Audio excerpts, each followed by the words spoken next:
la Biblia nos enseña una y otra vez que las pruebas nacen en el trono de Dios. Las pruebas nacen en el trono de Dios.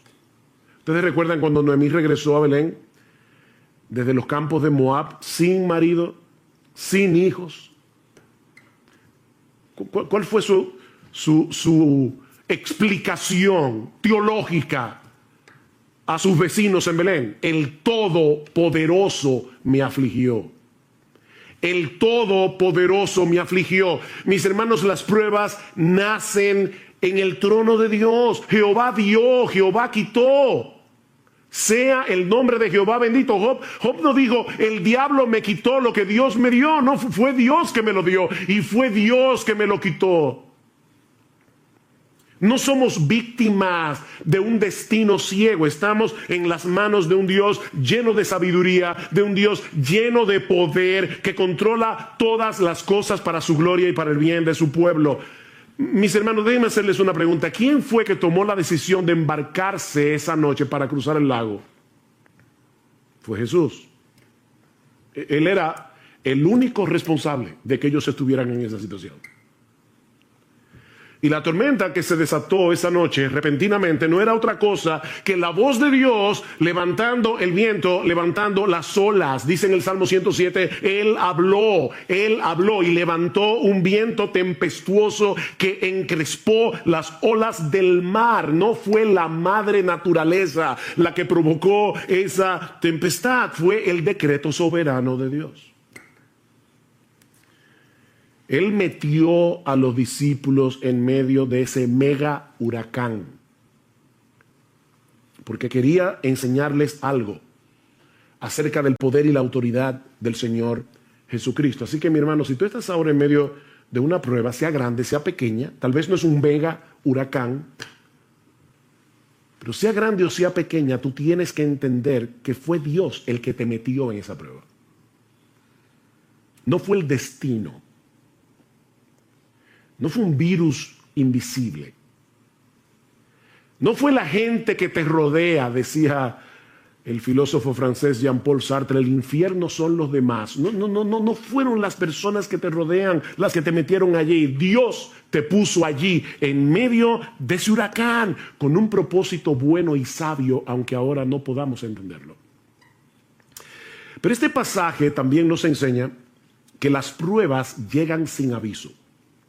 Las pruebas suelen llegar sin aviso. Cuando los discípulos entraron en la barca no podían imaginar lo que estaba a punto de ocurrir. Mateo nos dice que la tormenta se desató de pronto. ¿Lo ven en el versículo 24? De pronto, repentinamente. Las pruebas se introducen en nuestras vidas sin pedir permiso. Por eso es que Santiago dice, amados míos, tened por sumo gozo cuando os halléis en diversas pruebas. Y la idea es, cuando ustedes se encuentren de repente en diversas pruebas, nosotros quisiéramos que las pruebas vinieran como espaciadas, ¿verdad? Que viniera una hoy, otra el año que viene. Pero dice Santiago, no, a veces tú tienes una prueba y luego vienen 25 juntas. Cuando os halléis en diversas pruebas, o como dice el texto literalmente, pruebas de diversos colores. Y desde nuestro punto de vista, las pruebas siempre llegan en el momento más inoportuno.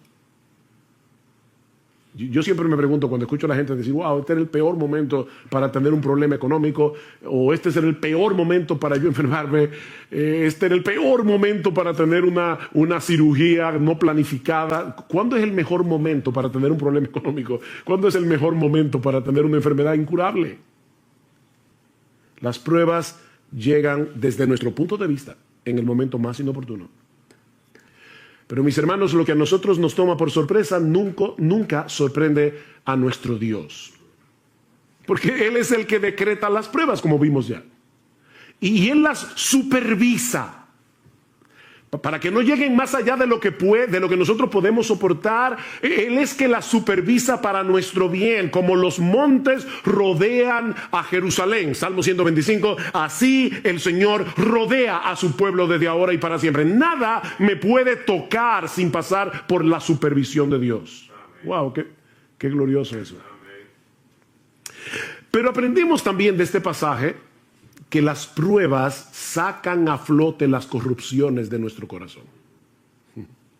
Las pruebas sacan a flote lo peor de nosotros.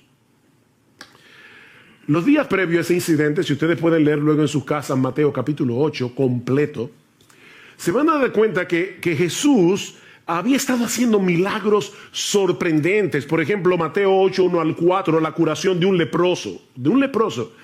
Versículo 5 al 13, la curación a distancia del criado del centurión. Ni siquiera Jesús tuvo que ir a tocarlo. No, fue a distancia. La curación de la suegra de Pedro en el versículo 14. Y yo me imagino que en ese momento los discípulos se sentían campeones de la fe. Cuando uno ve a Jesús haciendo todo eso, tal vez ellos pensaban, mira, ahora mismo no importa lo que pase, yo confío en ese hombre. De hecho, es interesante ver en el texto que cuando otros veían las demandas del Señor como muy altas, recuerdan cuando le decía, síganme, y uno decía, espérate, deja que vaya en tierra a mi padre, o espérate que yo tengo una cosa que hacer, o no sé qué.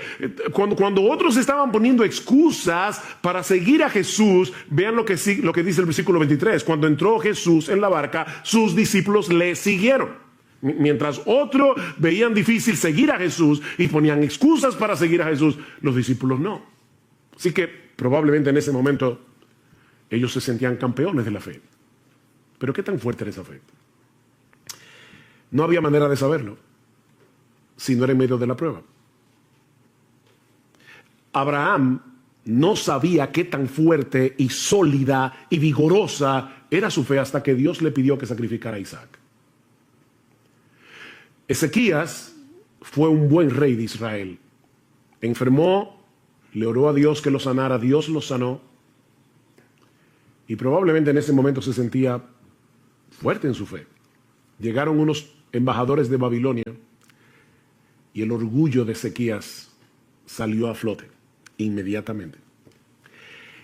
Mis hermanos, es en medio de las pruebas que conocemos el estado real de nuestro corazón. Nuestra fe será probada por el fuego, dice en Primera de Pedro capítulo 1, versículo 7. Tiene que ser probada por el fuego. ¿Qué hace el fuego? El fuego licúa el oro y al licuarse, como es un metal pesado, eso hace que la basura salga a flote. Y entonces el orfebre comienza a purificar el oro. Pero tiene que ser por medio del fuego. Yo estoy seguro que a nadie le gustaría ir a una joyería, comprar una prenda pensando que es de oro y después resulta que era de hojalata. El oro tiene que ser probado y se prueba con fuego. No solo para ver su genuinidad, sino también para librarlo de impurezas. El oro tiene que ser probado por fuego y nuestra fe también. Nuestra fe también tiene que ser probada. Y cuando somos probados, es que podemos ver una verdadera radiografía de lo que hay en nuestro corazón. Pero aprendemos también de este relato que las pruebas son un antídoto contra nuestro sentido de autosuficiencia. Las pruebas son un antídoto contra nuestro sentido de autosuficiencia. Estos hombres eran pescadores, bueno, y eran pecadores también, pero eran pescadores experimentados, eran marineros de experiencia. Seguramente ellos habían estado en tormentas anteriormente en el mar de Galilea, porque eso era muy común.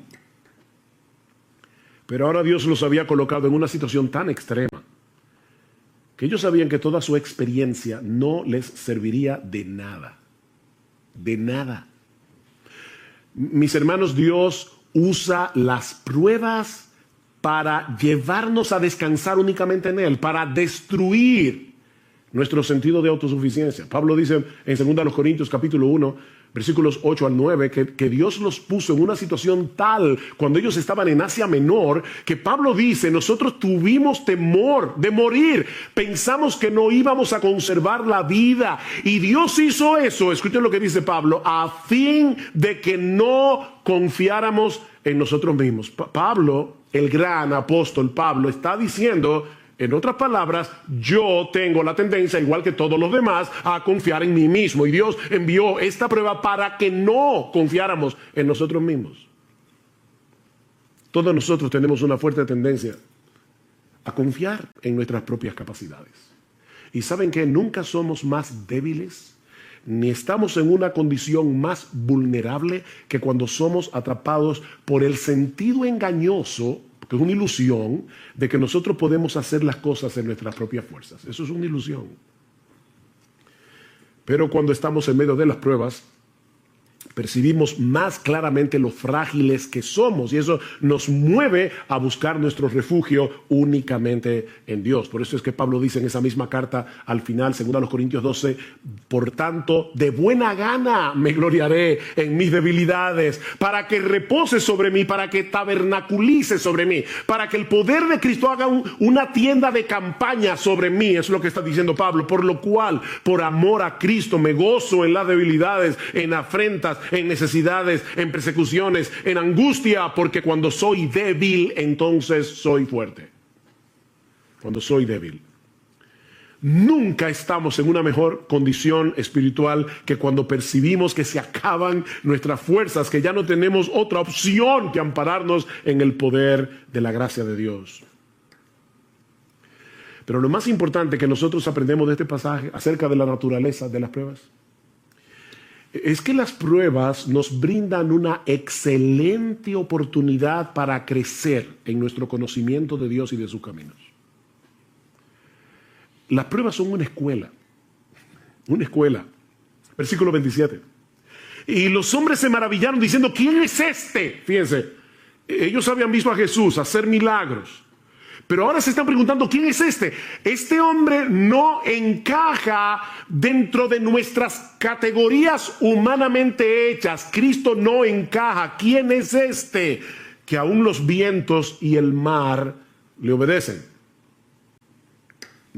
Esto no era una mera teoría para ellos.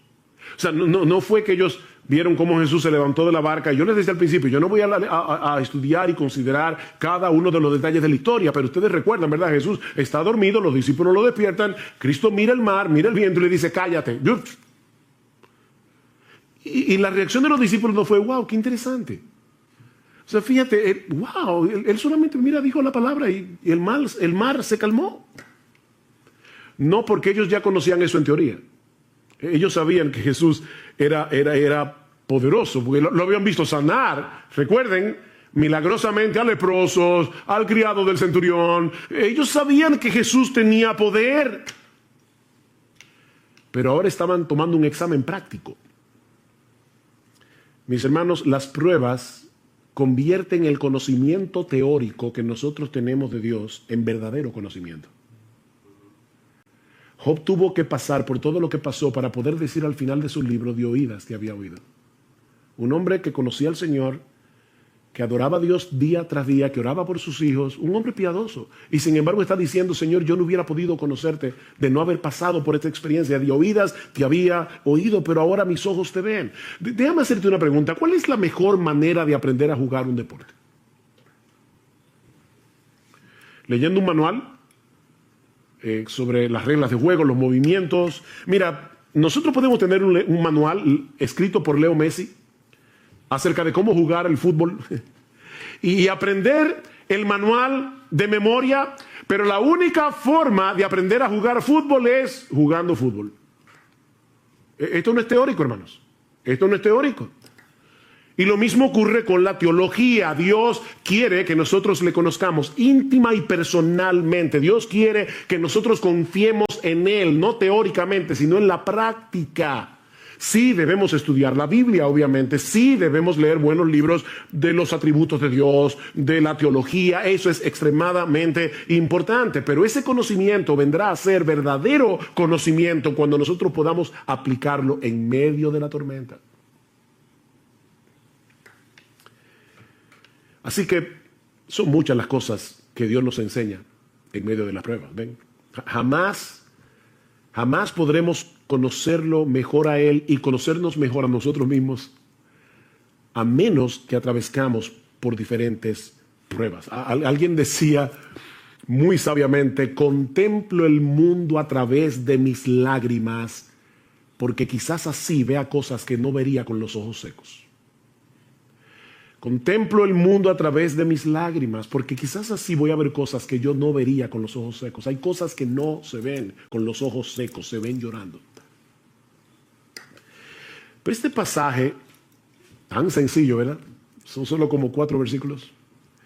También nos enseña algunas cosas acerca del ejercicio de la fe en medio de las pruebas. Ya vimos lo que el pasaje nos enseña acerca de la naturaleza de las pruebas, pero veamos ahora lo que nos enseña este pasaje acerca del ejercicio de la fe en medio de las pruebas. Esa noche, los discípulos se dejaron controlar por el miedo, se dejaron controlar por la angustia, a tal punto que no solo pusieron en dudas el poder de Jesús, sino también su amor y su cuidado.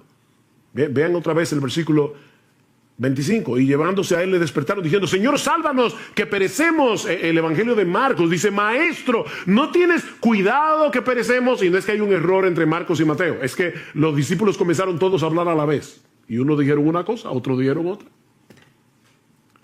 Pero el punto es que ellos estaban tan llenos de miedo que perdieron de vista lo que implica tener a Jesús en la barca. Ellos perdieron eso de vista. Y algunos pudieran pensar: bueno, pastor, pero óyame, no era para menos. No, Cristo tenía una evaluación muy diferente. ¿Por qué estáis amedrentados, hombres de poca fe? Hay al menos 2 cosas que nosotros aprendemos de esa respuesta de Jesús a los discípulos. La primera es que la fe rehúsa dejarse dominar por el miedo. La fe rehúsa dejarse dominar por el miedo. La pregunta del Señor puede parecer un tanto extraña en medio de una situación tan extrema, ¿verdad? ¿Por qué tenéis miedo? ¿Cómo que por qué?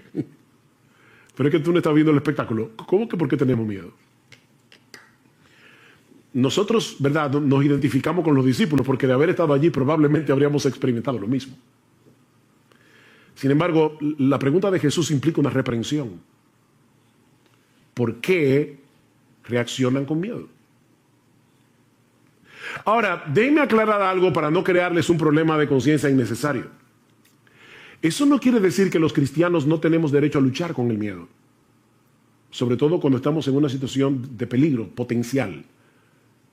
No. El miedo, el temor es algo que Dios ha puesto en nosotros para llevarnos a la protección, a protegernos, a no ser locos y arrojarnos a una situación que pueda hacernos daño. Lo que no tenemos derecho, los cristianos, es a dejarnos controlar por el miedo. Fíjense, nosotros tenemos derecho a tener una lucha inicial con el miedo. Lo que no tenemos derecho es a dejarnos dominar por el temor, tomando en cuenta que nosotros tenemos un Dios como el nuestro que cuida de nosotros. Los discípulos perdieron el control de sí mismo al punto de hablarle a Jesús con insolencia. Maestro, ¿no te importa? Oigan la expresión. ¿No te importa que perezcamos?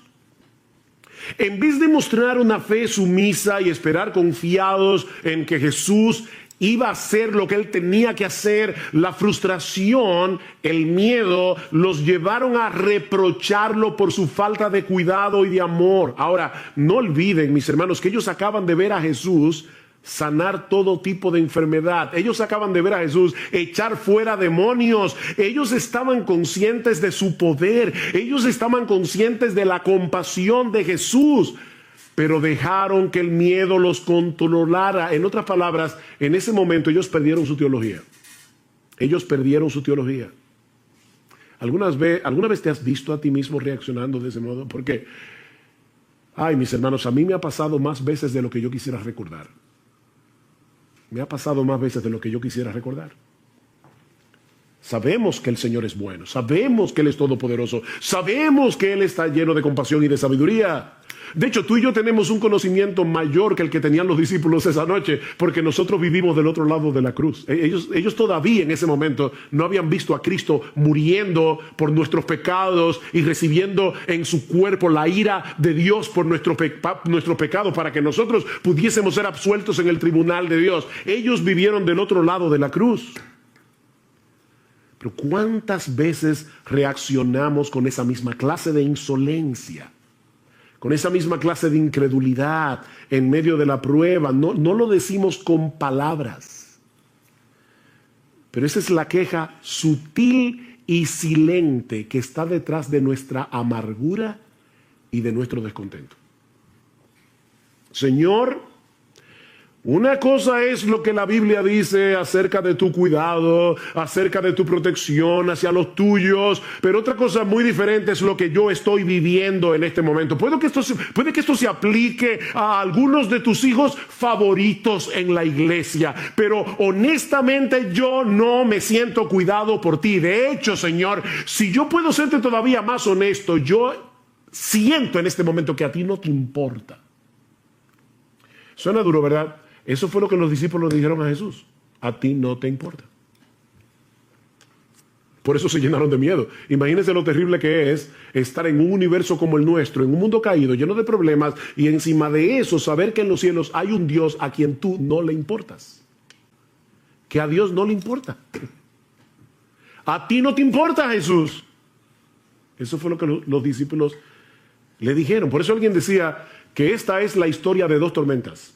Una en el mar y otra en el corazón. Esta es la historia de dos tormentas. Mis hermanos, ¿qué debemos hacer cuando percibimos esa agitación inicial de nuestras almas? Cuando percibimos que hay un peligro o una aflicción. Porque decimos, la fe rehúsa dejarse dominar por el miedo. Sí, pastor, eso suena muy bonito, pero ¿cómo yo hago eso? Pero eso me lleva a la segunda enseñanza, a la segunda lección que nosotros podemos aprender de este relato sobre el ejercicio de la fe en medio de las pruebas, y es el hecho de que hay algo que nosotros tenemos que hacer con la fe. O si quieren ponerlo de otro modo, nosotros aprendemos de este relato no solo que la fe rehúsa dejarse dominar por el miedo, sino que la fe es una actividad. La fe es una actividad. Lo que yo quiero decir con esto es que la fe no se dispara automáticamente en medio de las pruebas. Se trata de algo que nosotros tenemos que poner en acción. Tú y yo somos responsables de tomar el escudo de la fe. Lucas, en el relato paralelo, nos dice que luego que el Señor calma el mar en tempestad, Él le pregunta a los discípulos, ¿dónde está vuestra fe? ¿Ven la pregunta? Eso es como el individuo que se compra un revólver para defenderse de los ladrones, lo esconde muy bien, y entonces cuando de repente lo asaltan y él le cuenta el relato a un amigo y le dice, wow, me asaltaron, y el revólver dice, no, los ladrones no lo encontraron, pero no hizo nada. O sea, él tenía el revólver ahí, pero no hizo absolutamente nada. Lo que Jesús le está diciendo es, ¿dónde está? ¿Qué hicieron ustedes con la fe? ¿Dónde está vuestra fe? ¿Qué hicieron ustedes en ese momento con la fe que tienen en mí? Porque mis hermanos, ellos tenían fe en Jesús, por eso lo despertaron. Pero no hicieron nada con esa fe, aparte de despertar a Jesús insolentemente. Mis hermanos, hay algo que debemos hacer con nuestra fe para impedir que la angustia nos arrope. ¿Qué dice el salmista en el Salmo 56? En el día que temo, fíjense, no es yo nunca tengo miedo. No. En el día que temo, yo en ti confío. En el día que temo, yo tomo la decisión de confiar en ti. Yo tomo la decisión de pensar correctamente. Por eso decimos que la fe es una actividad, porque es la actividad de mantener a raya nuestra incredulidad con la palabra de Dios. Nosotros tenemos que mantener a raya la serpiente de la duda, la serpiente de la incredulidad con la palabra de Dios. El problema de los discípulos en la barca es que ellos no se hicieron cargo de la situación, sino que dejaron que la situación se hiciera cargo de ellos, que la situación lo controlara. Miren, mis hermanos, cada vez que nosotros estamos en medio de una prueba, la voz de la duda comienza a hablar inmediatamente. Y lo que pasó esa noche es que ellos dejaron que la voz de la duda controlara la conversación, en vez de escuchar la voz de Dios a través de su palabra. ¿Por qué te abates, oh alma mía? Fíjense, ¿qué está haciendo el salmista aquí? Él está acallando la voz de la duda. ¿Por qué te abates, oh alma mía? ¿Por qué te turbas dentro de mí? Espera en Dios, porque aún he de alabarle, salvación mía y Dios mío. Háblale a tu alma, no dejes que la voz de la duda hable sin control. A final de cuentas, sí, el pánico de los discípulos no era justificado. No era justificado a pesar de la tormenta, porque el Rey de Gloria, el Creador de los cielos y de la tierra, estaba con ellos en la barca. Y en ningún momento dejó de estar en control en su naturaleza divina, ni siquiera cuando su naturaleza humana estaba dormida. ¿Ven? Verdadero Dios, verdadero hombre. Él estaba dormido, eso era verdad. Pero su divinidad seguía despierta. El gran problema de los discípulos no era la tormenta, era la falta de fe. ¿Por qué estáis amedrentados, hombres de poca fe? Hombres de poca fe. Ellos no habían conectado los puntos entre los milagros que habían visto hacer a Jesús y la situación por la que estaban pasando en ese mismo momento. Era unas horas después. No conectaron los puntos. Mis hermanos, no son las circunstancias de la vida que nos llenan de temor. Lo que nos llena de temor es la falta de fe. Nosotros tenemos un montón de información almacenada en la cabeza acerca del poder de Dios, del amor de Dios, de la sabiduría de Dios. Pero en el momento de la prueba, nuestro diálogo interior nos traiciona. Y entonces, ¿ahora qué? Y si entonces, y si pasa, y si viene. Ven, el diálogo interior nos traiciona. Lo que nos decimos a nosotros mismos no concuerda con nuestra teología. ¿Ven? Y terminamos dominados por el pánico. Pablo dice que los creyentes sabemos que a los que aman a Dios todas las cosas les ayudan a bien. O sea, Pablo dice, tú eres creyente, tú sabes eso porque el Espíritu Santo te lo ha enseñado, no solamente en su palabra, es que el Espíritu Santo nos habla esa verdad al corazón. Sabemos que a los que aman a Dios todas las cosas les ayudan a bien. ¿Cuál es el problema entonces? Que nos dejamos arrastrar a ese lugar que Juan Bunyan bautizó como llanura del olvido, en el libro de La Peregrina. Y dice Bunyan, por cierto, esa es la parte más peligrosa de estos contornos, la llanura del olvido. Pues si alguna vez los peregrinos sufren algún desastre, es precisamente cuando se olvidan de los favores que han recibido y de lo inmerecidos que son estos. No te dejes arrastrar hacia la llanura del olvido. Y lo digo así porque así lo pone Bunyan, llanura del olvido. No te dejes arrastrar hacia ese lugar. Nunca olvides las misericordias de Dios en Cristo, porque su amor manifestado en el Calvario sigue tan intacto hoy como cuando Cristo estaba muriendo por tus pecados en la cruz. Está intacto el amor de Dios. Ayer escuchaba la historia de una mujer que iba en un barco y el capitán era su esposo. Resulta que de repente se levanta una fuerte tempestad.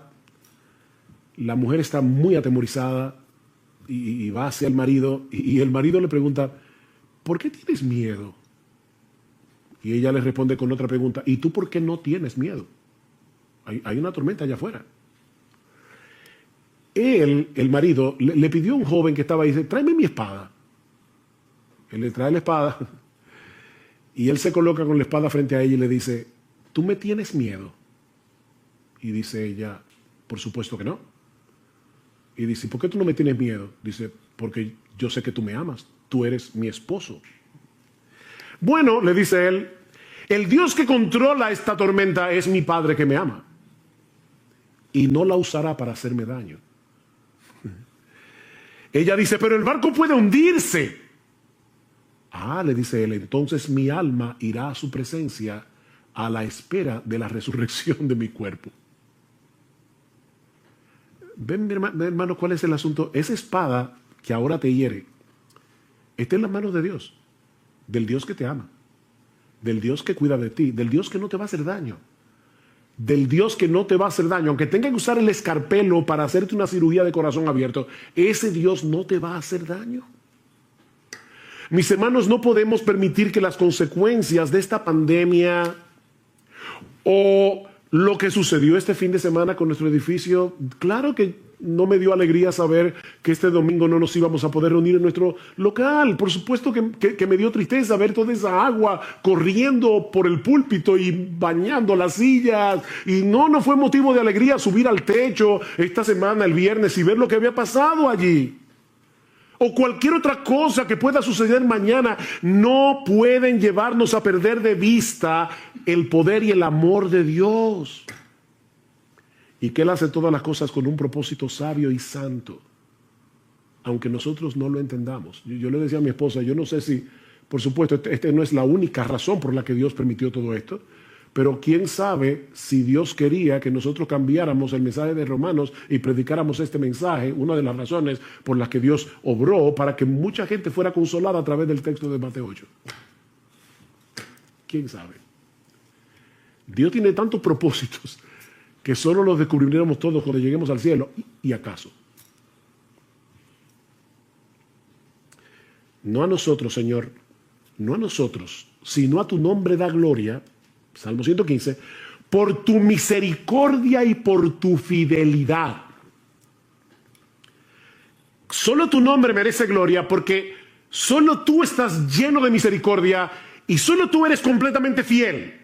Y ahora escuchen la pregunta, ¿por qué han de decir las naciones, ¿dónde está ahora tu Dios? Y yo te digo, ¿por qué le vas a permitir a tu alma, por qué le vas a permitir a tu corazón decir, ¿dónde está ahora tu Dios? Respuesta, nuestro Dios está en los cielos, Él hace lo que le place. Ahora, no olvides que lo que le place es conforme a su misericordia y conforme a su fidelidad. Alguien decía, tal vez escuchemos a nuestro corazón decir, no hay esperanza, pero debemos rebatírselo. Cuando tu corazón diga, no hay esperanza, dice él, debemos rebatírselo. Sí hay esperanza. Sí hay esperanza porque Cristo está en la barca. En nuestras vidas, Cristo está en la barca. Él ha prometido estar con nosotros todos los días hasta el fin del mundo. Y con una sola palabra, Él puede calmar el mar en tempestad. Cristo simplemente dijo, cállate, enmudece. Y la tormenta se calmó, como un niño obediente. Porque nuestro Dios controla el universo. Así que no importa qué tan severa sea la tormenta, no importa qué tan claro percibamos que nuestra barca está a punto de naufragar, una sola palabra de Cristo es suficiente para hacer que el mar vuelva a sosegarse.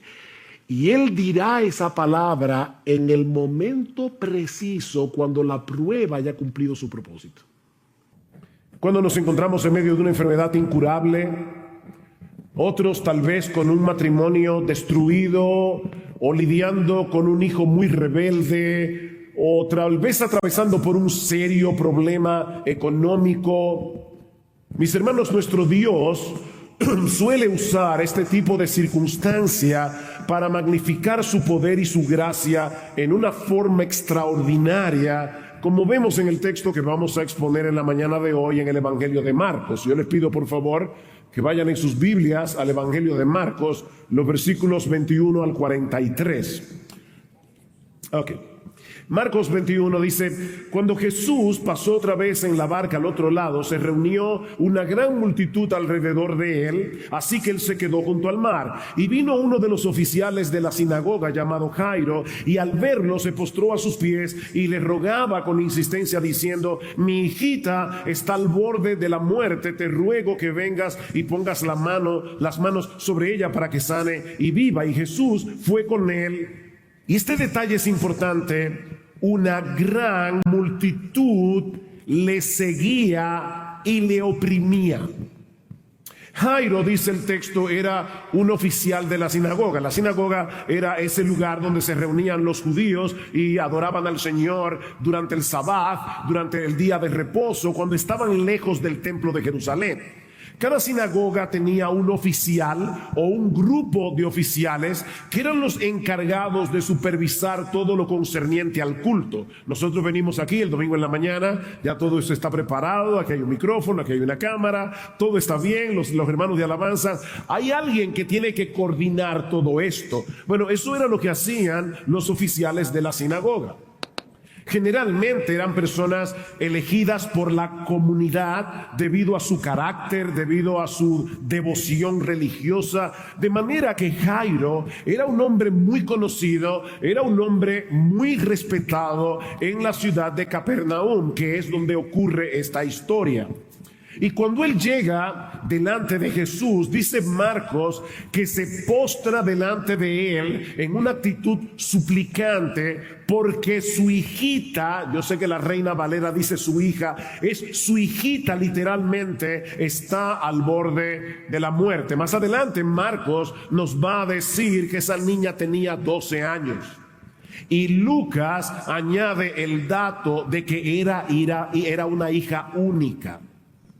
Sin embargo, en medio de esta situación angustiosa, en medio de esta situación desesperada, Jairo cree que Jesús es capaz de sanar a su hija. Ahora, recuerden, hermanos, que fue en la sinagoga de Capernaum donde el Señor sanó a un endemoniado en Marcos capítulo 1, y según los evangelios fue en la ciudad de Capernaum donde Cristo realizó la mayoría de sus milagros. Así que muy probablemente Jairo había visto al Señor Jesucristo hacer cosas portentosas en la ciudad de Capernaum.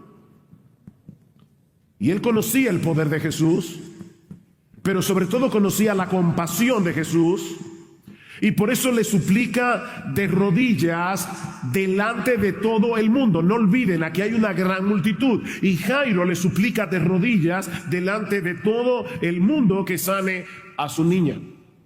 Ese, de paso, hermanos, es uno de los propósitos de Dios en la aflicción: hacernos conscientes de nuestra debilidad, hacernos conscientes de nuestra dependencia de Él, para ponernos de rodillas en una actitud suplicante delante del Señor. Hay una frase sumamente conocida de C.S. Lewis donde él dice: Dios nos susurra en nuestros placeres, nos habla en nuestra conciencia, pero nos grita en nuestros dolores.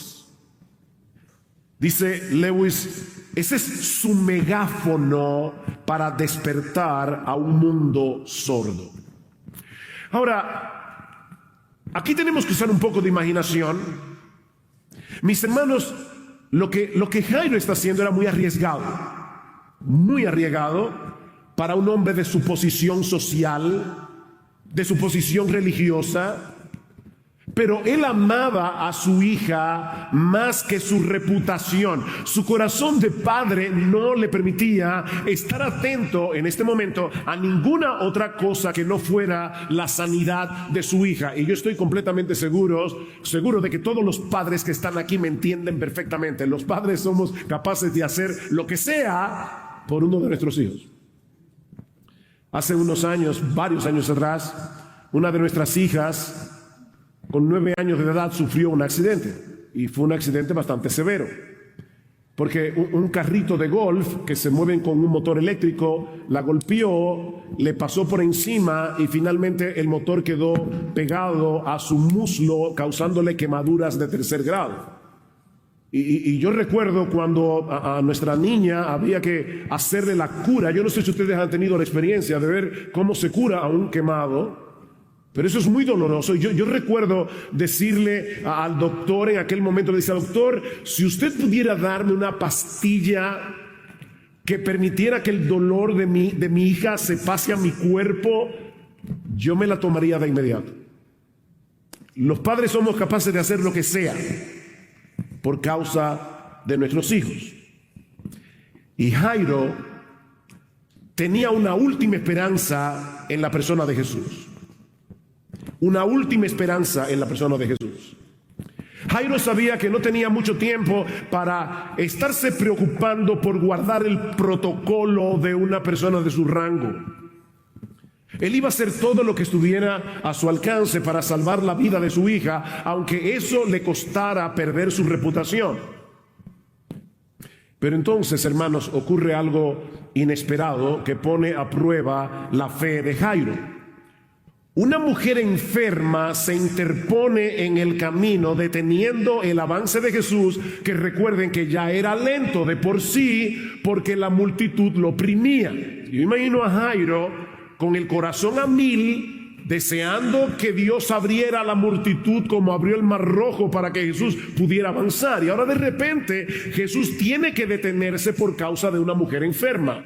Vean los versículos 25 al 26, una escena que yo he titulado Una dilación inquietante. Ya vimos una situación desesperada, veamos ahora una dilación inquietante, versículo 25. Y una mujer que había tenido flujo de sangre por 12 años y había sufrido mucho a manos de muchos médicos y había gastado todo lo que tenía sin provecho alguno, sino que al contrario había empeorado, cuando oyó hablar de Jesús, se llegó a él por detrás entre la multitud y tocó su manto. Hermanos, la providencia del Señor a veces es tan extraña, es tan misteriosa. ¿Cuántos años tenía la hija de Jairo? 12 años. ¿Cuánto tiempo tenía esta mujer sufriendo de esta enfermedad? 12 años. Así que muy probablemente el mismo año en que esta mujer enfermó, nació la hija de Jairo. Y la vida de estas dos personas comenzaron a correr separadas la una de la otra hasta que de repente se encuentran en la persona de Jesús. Impresionante. Dios había orquestado las cosas para que la enfermedad de esta mujer, que había empezado 12 años antes, pusiera a prueba la fe de Jairo 12 años después. Uno no tiene ni idea de lo que Dios está haciendo en la vida de cada persona. Esta mujer no solamente tenía un serio problema de salud, ella tenía un serio problema social y un serio problema religioso. Cuando una mujer tenía la menstruación, según la ley del Antiguo Testamento, permanecía por 7 días ceremonialmente impura y no podía ser tocada por nadie. Una impureza ceremonial no implicaba nada pecaminoso, sino que le impedía a la persona afectada participar en la adoración en la sinagoga o en el santuario, ir al mercado, estar con las amigas, tocar a la gente. Mis hermanas, a ustedes les hablo. Esta mujer llevaba 12 años sin poder vivir una vida normal. Aparte, me imagino la debilidad que ella tenía que estar padeciendo por causa del flujo de sangre. Esta mujer había tenido que sufrir vergüenza, había tenido que sufrir soledad. 12 años sin recibir un abrazo, 12 años sin que nadie la tocara. Y tal vez, porque la gente es cruel, sufriendo al mismo tiempo la incomprensión de la gente que pensaba que tal vez ella estaba pagando por un pecado que había cometido. Todo esto, mis hermanos, suele mezclarse en las aflicciones. Job tenía suficiente con lo que estaba padeciendo en su cuerpo, la pérdida de sus bienes, la pérdida de sus hijos, para que 3 amigos vinieran a insistirle en que él estaba así porque había pecado. Lamentablemente, hermanos, a veces uno quisiera, cuando llega una prueba, que vengan por turno, ¿verdad? Una hoy, otra el año que viene. Pero Santiago dice: tened por sumo gozo cuando os halléis en diversas pruebas. Y la idea del texto es cuando de repente al mismo tiempo os encontréis sumergidos en diversas pruebas. Eso era lo que esta mujer estaba pasando. Y para colmo de males, ella había gastado todo lo que tenía yendo de un médico a otro, de un médico a otro, de un médico a otro, y no habían podido hacer absolutamente nada por ella, sino que mientras pasaba el tiempo, dice Marcos, su condición se ponía peor. Esta mujer había perdido toda esperanza hasta que se entera que Jesús ha vuelto a Capernaum. Y al igual que Jairo, ella decide poner a un lado su condición de impureza. Noten cómo las dos historias tienen muchos puntos de contacto. Ella decide, aunque no debía hacerlo, ella decide mezclarse sigilosamente en medio de la multitud hasta llegar a la persona de Jesús, porque ella tenía la convicción de que si al menos podía tocar su manto, ella quedaría sana. Versículo 28. Porque decía: si tan solo toco sus ropas, sanaré. Y cuando toca a Jesús, al instante la fuente de su sangre se secó y sintió en su cuerpo que estaba curada de su aflicción. Mis hermanos, tan pronto la mujer toca a Jesús, siente que la hemorragia se detiene. Por primera vez en 12 años, lo que los médicos no habían podido lograr en todo ese tiempo, Jesús lo hizo en un segundo y gratis. Qué precioso Salvador tenemos nosotros. Ahora, ella sabe que lo que acaba de hacer era problemático por su condición, aparte de que tocar a un rabino, ya Jesús en ese tiempo era considerado como un rabino. Hasta hablar con una mujer era un problema, mucho más que una mujer tocara a un rabino, y más en esa condición. Ella sabía que estaba en problemas, así que ella trata de pasar desapercibida, pero aquí es donde comienza la parte extraña de la historia. Porque Jesús decide detener a toda la multitud y de repente pregunta: ¿quién me ha tocado? ¿Quién me ha tocado? Ahora, no olviden que ellos van camino a la casa de Jairo, donde hay una niña que se está muriendo. No hay tiempo que perder. Pero en vez de apurarse, Jesús se detiene a conversar con esta mujer. Y yo me imagino a Jairo, por lo menos si fuera yo. Versículo 30. Enseguida Jesús, dándose cuenta de que había salido poder de él y volviéndose entre la gente, dijo: ¿y quién ha tocado mi ropa? Y sus discípulos le dijeron, yo imagino hoy día, ¿what? O sea, ¿ves que la multitud te oprime y dices: ¿quién me ha tocado? Pero él miraba a su alrededor para ver a la mujer que le había tocado. Aparte de que Jesús estaba rodeado de un montón de gente que lo estaba perturbando por todas partes, hay una niña a punto de morir, no olviden eso, y él se detiene a preguntar quién le tocó. Mis hermanos, eso de verdad parece absolutamente absurdo, incomprensible. Pero Cristo quiere que todo el mundo sepa lo que sucedió con esa mujer. Él no iba a permitir que ese milagro pasara desapercibido. Versículo 33. Entonces la mujer, temerosa y temblando, dándose cuenta de lo que le había sucedido, vino y se postró. De nuevo, ¿qué hizo Jairo? Vino y se postró. Esta mujer vino y se postró delante de él y le dijo toda la verdad. Y Jesús le dijo: hija, tu fe te ha sanado, vete en paz y queda sana de tu aflicción. Y hay al menos 3 cosas importantes que yo quiero resaltar aquí en estos 2 versículos. La primera es que el Señor aprovechó la ocasión para instruir a esta mujer, porque recuerden que ella creía que iba a ser sanada si tocaba la ropa de Jesús, pero la ropa de Jesús no tenía ningún poder para sanar a nadie, como no lo tienen hoy todos esos pañitos y agua bendita que venden por ahí. No tiene poder. Fue por causa de su fe, dice el texto, que fue sanada. De hecho, hermanos, déjenme decirles algo extraño. Tal vez Javier se los ha dicho los predicadores de esta iglesia.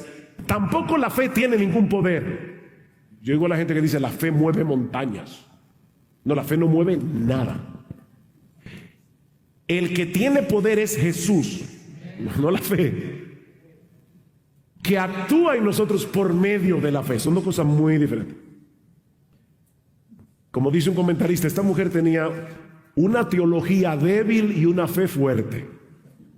Así que el Señor aprovechó para corregir su teología, que estaba mal, pero exaltar su fe al mismo tiempo. Lo segundo que hace Jesús, y esto es precioso, hermanos, es declarar públicamente que esta mujer ha sido limpiada. Públicamente, de su impureza ceremonial. Por primera vez en 12 años, esta mujer comenzaría a vivir una vida normal, comenzaría a mezclarse con la gente, comenzaría a ir a la sinagoga, comenzaría a ir al mercado, a conversar con las amigas, a recibir un abrazo. De manera que fue por su propio bien que Jesús no permitió que este milagro pasara desapercibido. Que Jesús quería proclamar: esta mujer está limpia. Pero hay algo más importante aquí. En el versículo 34 hay un juego de palabras que no se ve tanto en español, pero la palabra que se traduce como sanar también se puede traducir como salvar. Es la misma palabra. Ella se había acercado a Jesús para ser sanada, pero había encontrado en cambio sanidad y salvación. Por eso es que Cristo le dice, hija, ahora ella es una hija de Dios. Hija, tu fe te ha sanado, vete en paz. Mis hermanos, amigos que nos visitan, esta historia del Titanic tan conocida nos recuerda, nos muestra lo terrible que puede llegar a ser la falsa sensación de seguridad cuando estamos ante un peligro inminente. Y si eso es una verdadera tragedia para aquellos que pierden la vida física, la desgracia es infinitamente mayor para aquellos que descuidan su destino eterno, descansando en una engañosa sensación de seguridad. Tal vez tú viniste a la iglesia hoy pensando que todo en tu vida está bien, que tú no tienes nada de qué preocuparte. Bueno, mi primera tarea en esta mañana es inquietarte. Mi primera tarea es sembrar inquietud en tu corazón. La historia que encontramos en Lucas capítulo 5 y que estaremos exponiendo una parte de lo que leyó Lester hace un momento, que estaremos exponiendo en la mañana de hoy, nos presenta dos grupos de personas. Unos que se creían demasiado justos, demasiado buenos, y otro grupo que sabía que eran demasiado malos. Ambos grupos tenían la misma necesidad de un Salvador, pero para algunos era más evidente que para los otros. Uno de los grupos, el de los religiosos, el de los decentes, se sentía seguro, igual que la gente del Titanic. Ellos no se veían necesitados de alguien que los salvara. Vean conmigo una vez más Lucas capítulo 5, pero esta vez a partir del versículo 27. Después de esto, Jesús salió y se fijó en un recaudador de impuestos llamado Leví, sentado en la oficina de los tributos, y le dijo, sígueme. Y él, dejándolo todo, se levantó y le seguía. Y Leví le ofreció un gran banquete en su casa, y había un grupo grande de recaudadores de impuestos y de otros que estaban sentados a la mesa con ellos. Y los fariseos y sus escribas se quejaban con los discípulos de Jesús, diciendo, ¿por qué coméis y bebéis con los recaudadores de impuestos y con los pecadores? Respondiendo Jesús les dijo, los sanos no tienen necesidad de médico, sino los que están enfermos. No he venido a llamar a justos, sino a pecadores al arrepentimiento. Para aquellos que nos están visitando en esta mañana, nosotros tenemos varios domingos predicando una serie de sermones respondiendo a la pregunta, ¿a qué vino Jesús? Y estamos tomando textos de las Escrituras, sobre todo de los Evangelios, donde el mismo Jesús responde esa pregunta. Entonces, ¿a qué vino Jesús? Bueno, él nos dice aquí claramente, yo no vine a llamar a justos, yo vine a llamar a pecadores al arrepentimiento. Noten, mis hermanos, que el texto en el versículo 27 comienza con un después de esto. ¿Se dieron cuenta? ¿Después de qué? Bueno, después de la historia que se encuentra inmediatamente antes y que Lester leyó hace un momento acerca de un paralítico que fue sanado y perdonado por Jesús. Como recordaron en la lectura, los fariseos que estaban en ese lugar se preguntaban, ¿cómo es posible que este hombre se tome la prerrogativa de perdonar pecados si solamente Dios puede hacerlo?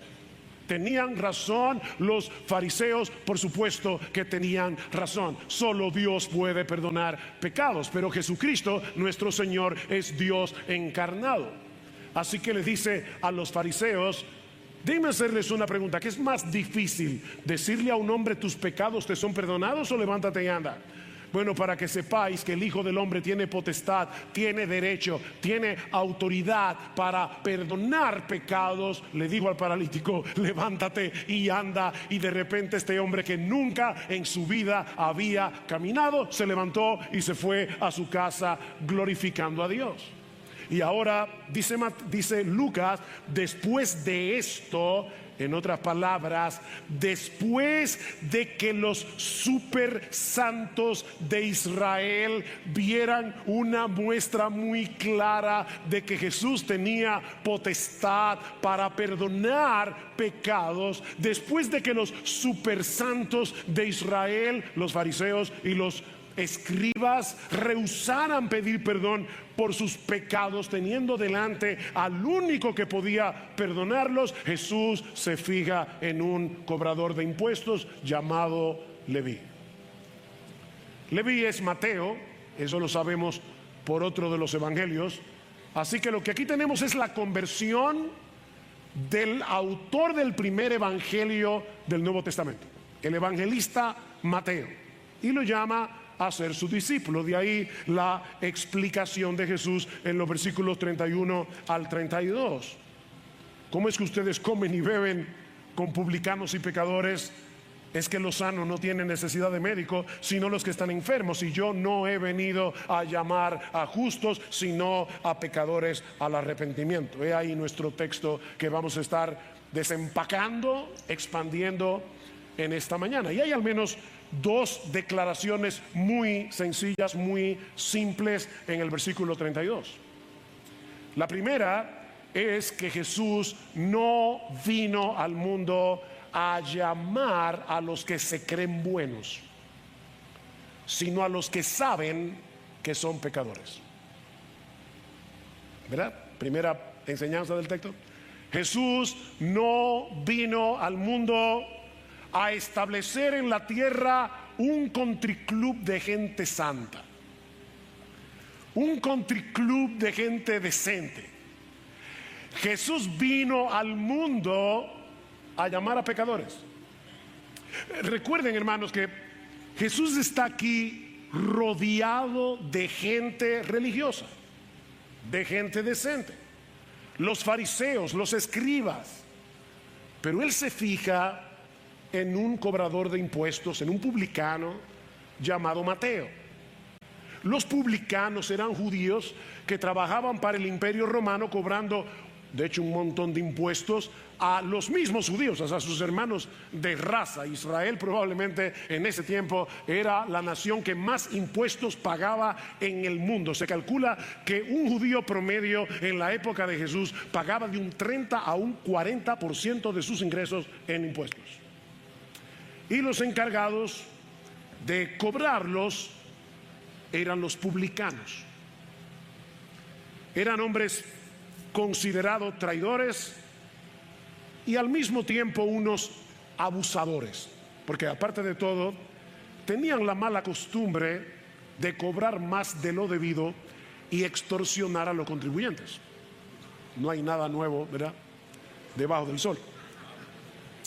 También eran considerados religiosamente impuros, porque en el desempeño de su trabajo los publicanos tenían mucho trato con los gentiles, es decir, con los que no eran judíos, y para los judíos eso era contaminante. Así que un publicano no podía participar de las ceremonias religiosas en el templo como un judío normal. No podía ir a la sinagoga, de hecho los expulsaban de la sinagoga.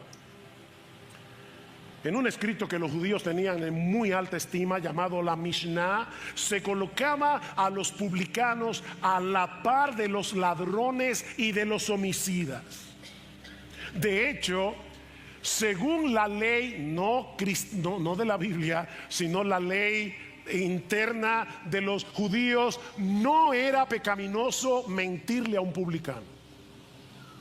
Así que se podía tener 2 libros de contabilidad y eso no era ningún problema. Así que, mis hermanos, Mateo pertenecía a lo peor de la sociedad judía en el tiempo de Jesús. Era un idólatra que le había vendido su alma al Imperio Romano, un codicioso, un traidor, un extorsionador. Este hombre amaba tanto el dinero que él estaba dispuesto a sacrificar su reputación. Él estaba dispuesto a sacrificar a sus amistades con tal de alcanzar una mejor posición económica. Pero de todas las personas que estaban alrededor de Jesús ese día, incluyendo a los super santos de Israel, Jesús se fijó en Mateo. Él estaba interesado en ese rechazado y odiado publicano, en este individuo sin escrúpulos. Fue a ese que Jesús llamó, no solamente para que fuera uno de sus discípulos, para que escribiera una de sus biografías. Lo poco que Mateo seguramente conocía de Jesús en ese momento fue suficiente para eclipsar las cosas de este mundo que antes llamaban su atención. ¿Notaron, verdad, que cuando Jesús le dice sígueme, dice que él lo dejó todo y siguió al Señor? Él no le dijo dame un minuto que necesito consultar con mi mujer. Inmediatamente Mateo lo dejó todo, absolutamente todo, para seguir a Jesús. Lo que antes tenía valor para él, de repente había perdido todo su encanto. La gloria de Jesús lo había cautivado.